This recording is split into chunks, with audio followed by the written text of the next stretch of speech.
Hi friends, ఈ రోజు మన యొక్క అప్డేట్స్ కి స్వాగతం సుస్వాగతం. ఇప్పటిదాకా మన యొక్క ఛానల్ ఎవరైతే సబ్స్క్రైబ్ చేసుకోలేదో ప్రతి ఒక్కరు కూడా సబ్స్క్రైబ్ చేసుకోండి. అదే విధంగా మీ యొక్క స్నేహితులు కూడా షేర్ చేయండి. అయితే ముఖ్యంగా గుర్తుపెట్టుకోండి, మన యొక్క ఛానల్ ఎవరైతే ఫాలో అవుతున్నారో తప్పకుండా రన్నింగ్ నోట్స్ అనేది మెయింటైన్ చేయడం 100% మీకు యూస్ఫుల్ గా ఉంటుంది. ఇంకా ఎగ్జామ్ ఓరియంటెడ్ అయితే the most important current affairs ఏవైతే ఉంటాయో వాటి MCQ ఫార్మేట్ లో ప్రతిరోజు కూడా రోజువారీ అప్డేట్స్ అనేది అందించడం జరుగుతుంది. ఇంకా అదే విధంగా మీరు కేవలం రోజుగా 1 గంట టైం కేటాయిస్తే సరిపోతుంది. మీరు చాలా మంచి నాలెడ్జ్ అనేది గెయిన్ చేసుకోవచ్చు. ఒక్కసారి క్లాస్ చూసినట్టు మీకే అర్థమవుతుంది. తర్వాత గుర్తుపెట్టుకోండి, మీకు ఇంకేమైనా టాపిక్స్ కావాలి, పర్టికులర్ ఈ టాపిక్ కావాలి అనుకుంటే మాత్రం నాకు వీడియో కింద కామెంట్ చేయండి. డెఫినెట్ గా ఆ టాపిక్ సంబంధించిన కంటెంట్ అనేది తయారు చేసి క్లాస్ రూపంలో అప్లోడ్ చేయడం జరుగుతుంది. ఇంకా ఈ రోజు మన యొక్క అప్డేట్స్ అనేది చూసినట్టయితే మొదటి ప్రశ్న చూసినట్టయితే, who has been honoured with the United Nation Mandela award 2025? ఐక్యరాజ్య సమితి మండేలా అవార్డ్ 2025తో ఎవరు గౌరవించబడ్డారు? సరైన సమాధానం option C, both A and B. ఇక్కడ చూసినట్టయితే Brenda Reynolds and Kennedy Odede వీళ్ళిద్దరికి కూడా ఈ ఏడాది మండేలా అవార్డ్స్ అనేది ప్రదానం చేయడం జరిగింది. అది కూడా ఐక్యరాజ్య సమితి. ఎక్స్ప్లెనేషన్ చూసినట్టయితే మొదటి పాయింట్ చూసినట్టయితే మొదటగా ఏం చెప్తున్నారంటే, ఐక్యరాజ్య సమితి నెల్సన్ మండేలా ప్రైజ్ అనేది 2025 ఇద్దరు వ్యక్తులకి ఇవ్వడం జరిగింది. వాళ్ళిద్దరూ కూడా చాలా సాధారణమైన వ్యక్తులని చెప్పడం జరిగింది. మొదటగా చూసినట్టయితే బ్రెండా రెనాల్డ్స్ అనే మహిళ ఎవరైతే ఉన్నారో ఈవిడ కెనడా దేశానికి చెందిన మహిళ అని చెప్పొచ్చు.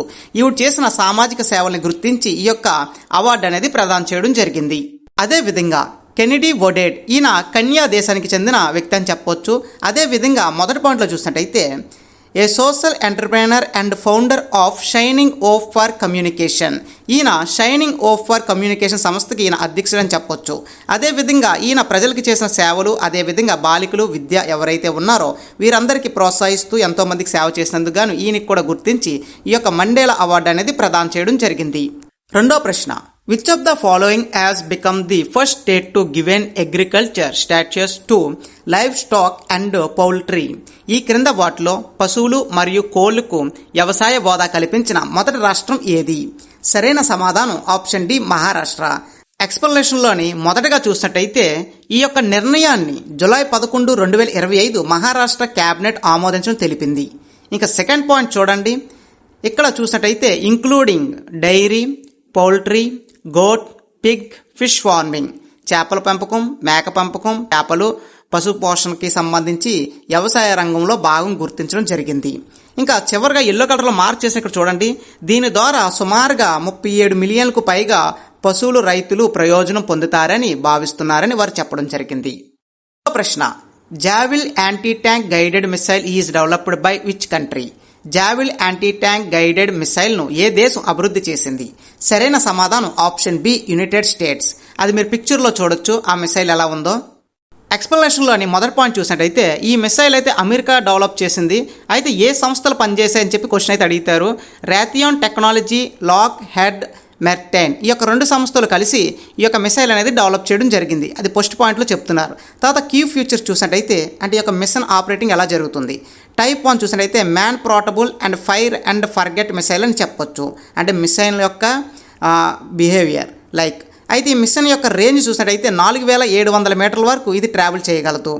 తర్వాత లాంచింగ్ ప్లాట్ఫామ్ చూసినట్టయితే షోల్డర్ పైన పెట్టి పేల్చొచ్చు, అదేవిధంగా వెహికల్కి పెట్టి కూడా దీన్ని ఆపరేట్ చేయొచ్చు అని వారు చెప్పడం జరిగింది.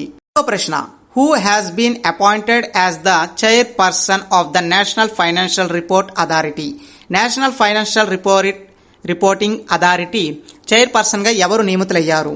సరైన సమాధానం ఆప్షన్ ఏ, నితిన్ గుప్తా. మీరు పిక్చర్లో చూడొచ్చు ఆ పర్సన్ కూడా, మొదటి పర్సన్. ఎక్స్ప్లెనేషన్లోని మొదటగా చూసినట్టయితే మొదటగా చూడండి, జూలై 2025 నాటికి national financial reporting authority chairperson గా 1986 బ్యాచ్కి చెందిన retire Indian revenue service officer అయిన నితిన్ గుప్తా ఉన్నారని చెప్పొచ్చు. అంటే రీసెంట్గా జూలై 2025లోని మన యొక్క నితిన్ గుప్తాని దీనికి చైర్పర్సన్ గా నియమించడం జరిగింది. అయితే గతంలో ఎవరు అనేది తెలుసుకోవాలనుకుంటే లాస్ట్ పాయింట్ చూడండి, ఎల్లో కలర్లో మార్క్ చేసాం కదా, అక్కడ చూడండి. 2025 మార్చిలో అజయ్ భూషణ్ పాండే పదవి కాలం ముగియడంతో తాత్కాలిక హోదాలోని రవనీత్ కౌర్ని ఆ యొక్క స్థానంలో నియమించడం జరిగింది. ఆయన తాత్కాలికంగా చెప్పొచ్చు. అయితే ఇప్పుడు రీసెంట్ గా చూసినట్టయితే నితిన్ గుప్తా దీనికి చైర్పర్సన్ గా వ్యవహరించనున్నారు. 3 సంవత్సరాల పాటు పదవీ కాలం కొనసాగుతారు. ప్రశ్న, which is the world most affordable studies city in QS 2026 ranking. QS 2026 ర్యాంకింగ్లోని ప్రపంచంలోనే అత్యంత సరసమైన విద్యార్థి నగరం ఏది? ఇక్కడ అఫోర్డబుల్ అంటే అర్థం అందుబాటులోని అని అర్థం అన్నమాట. సరైన సమాధానం ఆప్షన్ సి ఢిల్లీ. ఢిల్లీలో చూసుకున్నట్టయితే ఎడ్యుకేషన్ పరంగా చాలా టాప్లో ఉందని చెప్పొచ్చు. అంటే విద్యార్థులకు సరైన ఎడ్యుకేషన్ అందించడంలోని ఢిల్లీ మొదటి స్థానంలో ఉందని మనం చెప్పొచ్చు. ఎక్స్ప్లెనేషన్లో చూసినట్టయితే బెస్ట్ స్టడీ సిటీస్ ర్యాంకింగ్లోని 2026 ప్రకారం ప్రపంచంలోని మొదటి స్థానంలో ఢిల్లీ ఉండగా, రెండో స్థానంలో బెంగళూరు, మూడో స్థానంలో చెన్నై, నాలుగో స్థానంలో ముంబై ఉండడం జరిగింది. అదే విధంగా వాటికి స్కోర్ ర్యాంకింగ్ కూడా ఇవ్వడం జరిగింది. అది ఇక్కడ మీరు చూడొచ్చు. ఆరో ప్రశ్న, who won U18 boys title at junior national rugby 7S championship 2025? Junior national rugby 7S championship 2025లో అండర్ 18 బాలుర్ టైటిల్ ఎవరు గెలుచుకున్నారు? సరైన సమాధానం ఆప్షన్ ఏ బీహార్. అండర్ 18 అంటే 18 సంవత్సరాలు అంతకంటే తక్కువ ఉన్నవాళ్ళు ఆడిన మ్యాచ్ అని చెప్పొచ్చు. ఎక్స్ప్లెనేషన్ అయితే ఇక్కడ నేను ప్రాపర్గా అంత ఎక్కువ ఇవ్వలేదు, కానీ నెక్స్ట్ వీడియోలో స్పోర్ట్స్ గురించి పర్టికులర్గా క్లాస్ అనేది చేస్తాను. అందులోని ప్రతిదీ కూడా క్లియర్గా చెప్తాను. అయితే ఇక్కడ చూడండి, ఈ యొక్క ఫైనల్ మ్యాచ్ అనేది డెహ్రాడూన్లో జరిగింది జూలై 13న. ఇక్కడ జూలై 13 దగ్గర మిస్టేక్ పడింది 132 అని, కానీ ఇక్కడ July 13 is the right answer అని చెప్పొచ్చు. ఏడో ప్రశ్న, Nelson Mandela international day 2025 is celebrated on which date? Nelson Mandela అంతర్జాతీయ దినోత్సవం 2025 ఏ తేదీన జరుపుకుంటారు? సరైన సమాధానం ఆప్షన్ డి 18 జూలై. ఎక్స్ప్లెనేషన్లో చూసినట్టయితే నెల్సన్ మండేలా 107వ జయంతిగా చెప్పొచ్చు. అయితే ఈ యొక్క జయంతి జూలై 18, 2025 ప్రతి ఏడాది కూడా నిర్వహిస్తుంటారు. అయితే ఇక్కడ కొన్ని ఇంపార్టెంట్ పాయింట్స్ చూద్దాం. ఇక్కడ మనం చూసినట్టయితే నెల్సన్ మండేలాకు సంబంధించిన ఏదైనా గొప్పతనం ఉందంటే ఆయన చేసిన శాంతి, స్వేచ్ఛ, సామాజిక న్యాయం కోసం ఆయన ఎంతగానో పోరాడడం జరిగింది. ముఖ్యంగా ఇక్కడ నల్ల జాతి వాళ్ళు ఎవరైతే ఉంటారో వీళ్ళందరినీ కూడా వారి కోసం ఈయన ప్రత్యేకంగా పోరాడారని చెప్పొచ్చు. అయితే ఈ ఏడాది థీమ్ అనేది చూసినట్టయితే it's still in our hands to combat poverty and iniquity. పేదరికం, అసమానతలను ఎదుర్కోవడం ఇంకా మన చేతిలోనే ఉందన్నారు. ఇదే ఈ ఏడాదికి థీమ్ అని చెప్పొచ్చు. ప్రశ్న, where was the second BIMSTEC ports conference inaugurated? రెండవ BIMSTEC పోర్ట్ కాన్ఫరెన్స్ ఎక్కడ ప్రారంభమైంది? సరైన సమాధానం ఆప్షన్ బి విశాఖపట్నం, ఆంధ్రప్రదేశ్. అయితే ఇక్కడ BIMSTEC అంటే అర్థం 7 దేశాలని అర్థం.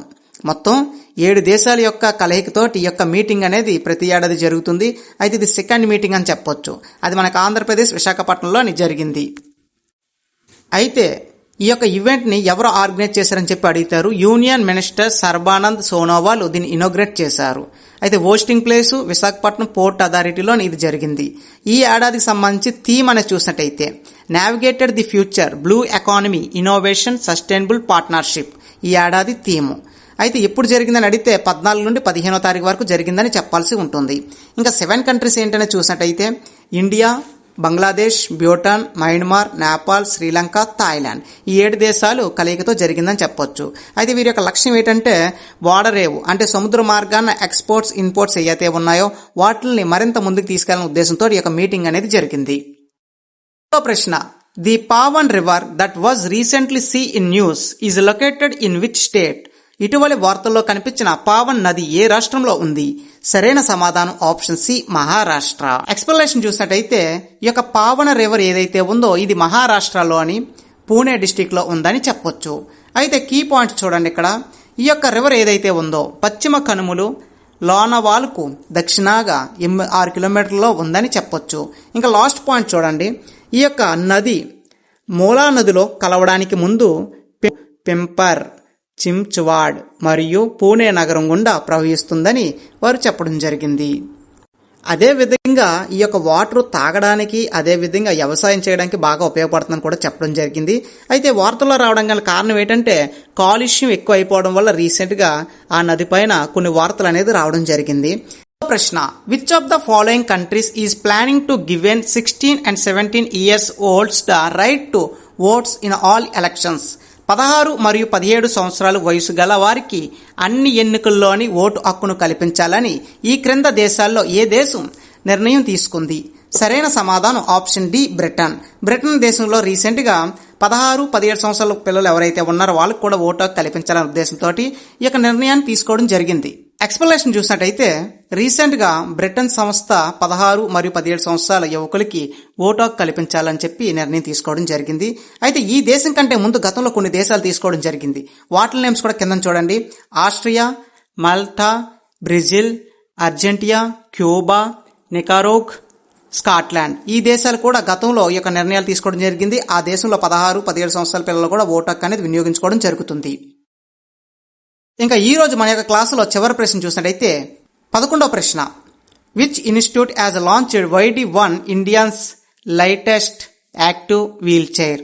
ఇటీవల ఏ ఇన్స్టిట్యూట్ భారతదేశపు అతి తేలికైన చురుకైన వీల్ చైర్ అయిన YD1 ని ప్రారంభించింది? సరైన సమాధానం ఆప్షన్ ఏ IIT మద్రాస్. ఎక్స్ప్లెనేషన్లోని దీని గురించి ప్రత్యేకంగా తెలుసుకోవాలనుకుంటే 8.5 నుండి 9 కిలోల బరువును ఈ యొక్క వీల్ చైర్ అనేది తీసుకోగలదు అని చెప్పడం జరిగింది. ఇంకా అదే విధంగా కీ హైలైట్ చూసినట్టయితే దీన్ని ఎవరు డెవలప్ చేశారని చూసినట్టయితే IIT మద్రాస్ వద్ద rehabilitation research and device development సంస్థ దీన్ని డెవలప్ చేసిందని చెప్పొచ్చు. అయితే ఇందులో ఉన్న పనికిరాలు ఏంటని చూసినట్టయితే ఏరోస్పేస్ గ్రేడ్ కార్బన్ ఫైబర్ మరియు అల్యూమినియం తోటి ఈ యొక్క వీల్ చైర్ అనేది డెవలప్ చేయడం జరిగింది. అయితే దీనికి నేమ్ ఏం పెట్టారంటే YD1 అని చెప్పి నామకరణం అనేది చేయడం జరిగింది.